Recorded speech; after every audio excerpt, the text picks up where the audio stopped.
नमस्कार दोस्तों, बहुत बहुत स्वागत करता हूं आप सभी का हमारे इस नए वीडियो में। एक तरफ जहां बसपा सुप्रीमो बेहद सक्रिय हो गई हैं, हर मुद्दे पर बेबाकी से अपनी राय रख रही हैं, सरकार को कटघरे में खड़ा कर रही हैं, तो वहीं दूसरी तरफ बसपा कई चुनौतियों से जूझ रही है।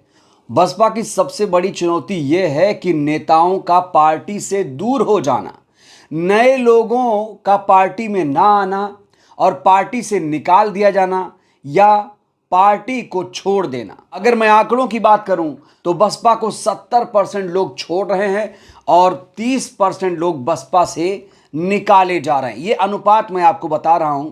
नए लोग बहुत कम बसपा में जुड़ रहे हैं।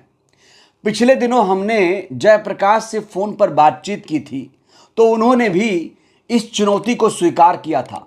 उन्होंने इस मुद्दे को उठाया था और कहा था कि बसपा में नए लोग बहुत कम आ रहे हैं, वही घिसे पिटे पुराने लोग बसपा को चला रहे हैं। इसे पिछली घटनाओं से भी समझा जा सकता है। आपने देखा होगा कि मायावती जी ने अशोक सिद्धार्थ से लेकर आकाश आनंद तक को पार्टी से बाहर कर दिया है। अभी तक नए सदस्यों की पार्टी में ज्वाइनिंग नहीं हो रही है। दो लोगों पर उंगली उठाई जा रही है इस समय, एक शमसुद्दीन राइन और दूसरे हैं सतीश चंद्र मिश्रा। साथ ही साथ एक और नया नाम जुड़ गया है, वो है अजयशील गौतम साहब का। कहा जा रहा है कि ये लोग जो हैं मायावती जी को भ्रमित करते हैं, बहुजन हित के खिलाफ फैसले लेते हैं, इसलिए बसपा को लोग छोड़ रहे हैं। एक और ताजा मामला सामने आया है यूपी से। आपको मैं बहुत बड़ी खबर बताने जा रहा हूं। खबर यह है कि ब्रजेश कुमार वरुण ने बीएसपी से दुखी मन से इस्तीफा दे दिया है। उन्होंने एक चिट्ठी भी लिखी है। ये फिरोजाबाद के जिला अध्यक्ष हैं। इन्होंने अपनी चिट्ठी में हैरान कर देने वाला खुलासा किया है। देखिए क्या लिखा है। बहुजन समाज पार्टी के आगरा मंडल के वर्तमान में प्रभारियों द्वारा बहुजन समाज पार्टी की राष्ट्रीय अध्यक्ष अर्थात बहन जी को भ्रमित कर कराए जा रहे बहुजन हित के खिलाफ निर्णयों के विरुद्ध मैं ब्रजेश वरुण जिला अध्यक्ष बीएसपी फिरोजाबाद के पद से त्यागपत्र दे रहा हूं। बहन जी मेरी नेता थीं और रहेंगी, लेकिन शमसुद्दीन राइन अजयशील गौतम के गलत फैसलों की वजह से मैं दुखी मन से त्यागपत्र दे रहा हूं। 15 मार्च से पहले ही वरुण कुमार ने इस्तीफा दे दिया। आपको पता है कि 15 मार्च को कांशीराम जी की जयंती आ रही है।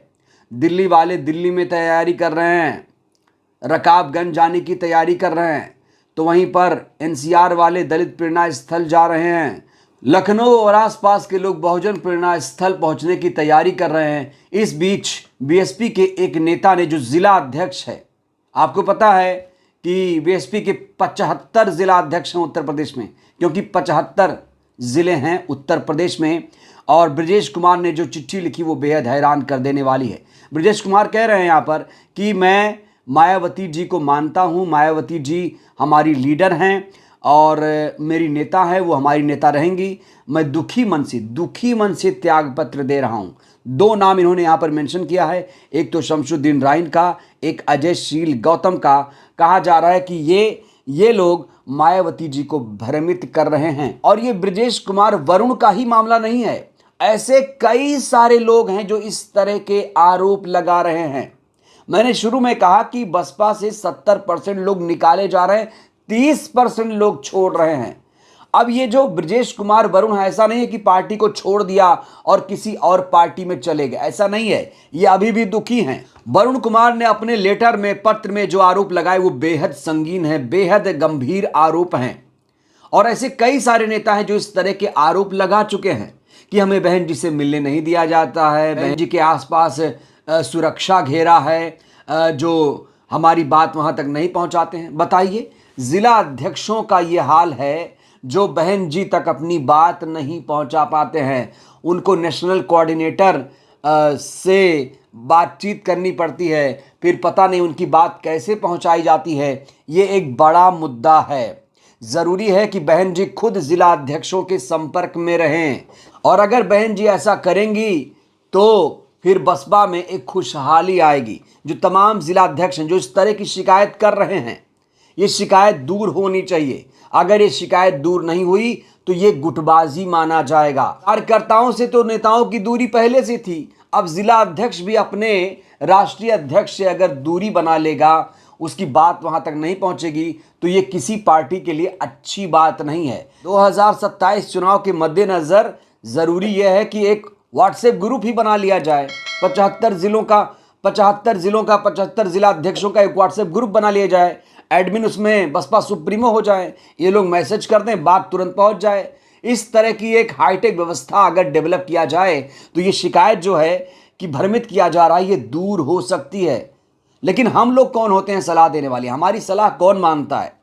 हमारा काम है खबर करना, लेकिन कभी कभी हम लोग सलाह भी दे देते हैं मुफ्त में। कोई माने या ना माने, ये मामला बहुत गंभीर है। और ऐसा नहीं है कि ब्रजेश कुमार वरुण अकेले ऐसे नेता हैं, कई सारे नेताओं की यही चिंता है, यही दर्द है कि उनकी बात बसपा सुप्रीमो तक नहीं पहुंचती है। तमाम पुराने नेताओं को पार्टी से बाहर निकाल दिया गया, लेकिन दो लोग अभी भी पार्टी में जमे हुए हैं। एक मिश्रा जी हैं, एक रायनी जी हैं। कोई बताएगा पार्टी में इनकी क्या भूमिका है, क्या कर रहे हैं पार्टी के लिए? क्या डोर टू डोर कैंपेन कर रहे हैं? क्या धरातल पर जा रहे हैं?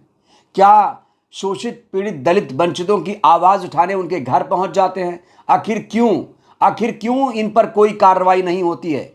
बड़े बड़े धुरंधर बसपा से निकाल दिए गए, लेकिन ये लोग बसपा में कैसे टिके हुए हैं? कुछ तो बात होगी, कुछ तो गुण होगा इनके अंदर। कहा जाता है कि बसपा सुप्रीमो के बहुत करीबी हैं, कहा जाता है ये लोग बसपा सुप्रीमो के कान भरते हैं, और जो बात बसपा सुप्रीमो तक पहुंचनी चाहिए वो नहीं पहुंचती है। कई सारे लोग बसपा सुप्रीमो से मिलना चाहते हैं, लेकिन वो लोग मिल इसलिए नहीं पाते हैं क्योंकि यहां सुरक्षा घेरा है। इन लोगों से होके गुजरना पड़ता है, इसलिए बसपा सुप्रीमो तक लोगों की बात नहीं पहुंच पाती है। और आरोप यही है कि बसपा सुप्रीमो को ये लोग भ्रमित कर रहे हैं, इसीलिए बसपा कहीं ना कहीं कमजोर हो रही है। इस तरह की चीजें निकलकर सामने आ रही हैं। इसका समाधान क्या है, इसका इलाज क्या है? ये मुद्दा कोई नया नहीं है, कई बार ऐसे आरोप लगे हैं। जरूरी है कि इस मुद्दे का समाधान किया जाए, जिससे जो जिला अध्यक्ष हैं उनकी बात सीधे बसपा सुप्रीमो तक पहुंचे, और जो नए लोग बसपा सुप्रीमो से मिलना चाहते हैं वो भी मिल पाएं। आपस में मिलने जुलने से, एक्टिविटी करने से पार्टी तरोताज़ा रहती है। पार्टी में हमेशा एक्टिविटी होती रहनी चाहिए, जैसे 15 मार्च को एक्टिविटी होने जा रही है। इस हेडलाइन पर गौर फरमाइए। बसपा में सियासी बदलाव कर तेवर में लौट रही मायावती जी, 2027 में किसका बढ़ाएंगी सिरदर्द? कहा जा रहा है कि सबसे ज़्यादा सिरदर्द अगर 2027 में किसी का बढ़ेगा तो पीडीए वालों का बढ़ेगा। बीजेपी के पास वोट बैंक कहाँ है? बीजेपी को कौन वोट करता है? एससी करता है, एसटी करता है, ओबीसी करता है, कौन करता है बीजेपी को वोट? अखिलेश यादव ने पीडीए बनाया है, और पीडीए से इनको 2024 में लाभ भी मिला था। लाभ इसलिए मैं कह रहा हूं क्योंकि 37 सांसद जीत कर आए थे, और ये भी एक्सेप्ट कर रहे हैं कि 37 सांसद जो जीत कर आए थे पीडीए की बदौलत जीत कर आए थे। लेकिन अब मायावती जी ने पीडीए को ध्वस्त करने की रणनीति बना ली है अपनी एक्टिविटी से। मायावती जी ने इस समय मुस्लिमों के मुद्दे पर आक्रामक रवैया अख्तियार कर लिया है। रमज़ान, जुमा या फिर जो मदरसा सील किया गया है उत्तराखंड में, उसको लेकर लगातार बहन जी एक्टिव हैं। 15 मार्च को वो क्या करेंगे ये भी हम आपको दिखाएंगे। लेकिन ये जो मसला है, जिला अध्यक्षों की जो चिंता है, उसका समाधान क्या होना चाहिए, इस पर भी चिंतन करना बहुत ज़रूरी है, क्योंकि 2027 का चुनाव बहुत महत्वपूर्ण है। बहरहाल इस वीडियो में इतना ही। वरुण कुमार ने जो आरोप लगाए, उस आरोप से क्या आप सहमत हैं? अपनी प्रतिक्रिया आप लोग भी दीजिए। बहुत बहुत धन्यवाद।